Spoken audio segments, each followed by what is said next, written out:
വളച്ചിട്ടില്ലാതെ ഞാനൊരു കാര്യം അങ്ങ് പറയാം. ഡെയിലി ആവശ്യം പോലെ പൈസയൊക്കെ ഉണ്ട്. താൻ ഈ പടം അശ്വതി വെച്ചങ്ങ് ചെയ്യും. പൈസ എനിക്കൊരു പ്രശ്നമല്ല. കാരണം അറിയാമല്ലോ, ഇട്ടുമൂടാനുള്ള സ്വത്ത് എൻ്റെ അപ്പനപ്പൂമാരുണ്ടാക്കിയിട്ടുണ്ട്.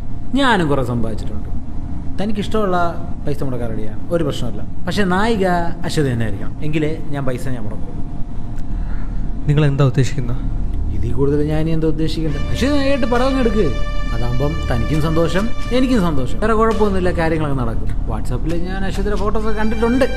എനിക്കിഷ്ടപ്പെട്ട്, എനിക്ക് എല്ലാം കൊണ്ടങ്ങ് ഇഷ്ടപ്പെട്ട്.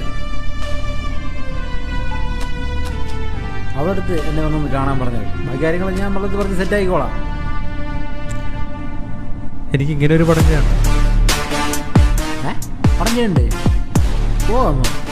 പോടാ, ഇറങ്ങി പോടാ. ഇവ പറഞ്ഞ് ഇഷ്ടം പോലെ പയ്യന്മാർ കാത്തു വെക്കും. നിന്നെ ഒന്നും ആർക്കും വേണ്ട. പോയ കാര്യം എന്തായി? അതൊന്നും പറയണ്ട. എന്തു പറ്റി?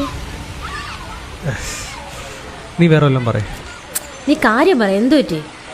അത് പിന്നെ അവർക്ക് സിനിമ ചെയ്യാനല്ല താല്പര്യം. പിന്നെ അതൊക്കെ വേറെ. നീ വേറെ പറ. നീ കാര്യം പറ, എന്താന്ന് പറ.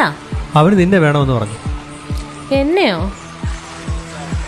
അതെ, അതുകൊണ്ട് ഞാൻ ഉടക്കിയിട്ട് ഇറങ്ങി വന്നു. അഡ്ജസ്റ്റ്മെന്റ് അല്ലേ, അത് ഞാൻ സെറ്റ് ആയിക്കോളാം. നീ ഒരു കാര്യം ചെയ്യ, സിനിമ ചെയ്യാൻ റെഡി ആയിക്കോ. നീ എന്ത് പറയണം?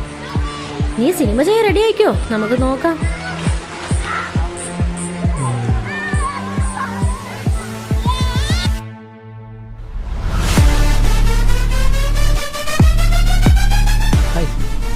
അശ്വതി ഇത്രയും പെട്ടെന്ന് വരുന്നു ഞാൻ ഒരിക്കലും വിചാരിച്ചു. അത് പിന്നെ സാറ് പറഞ്ഞു സാറിനൊന്നൊന്ന് കാണണമെന്ന്. ഞാൻ ശിവയോട് കാര്യങ്ങളൊക്കെ പറഞ്ഞായിരുന്നു. ഇത്രയും പെട്ടെന്ന് താനിങ്ങി വരുമെന്ന് ഞാൻ കരുതിയില്ല.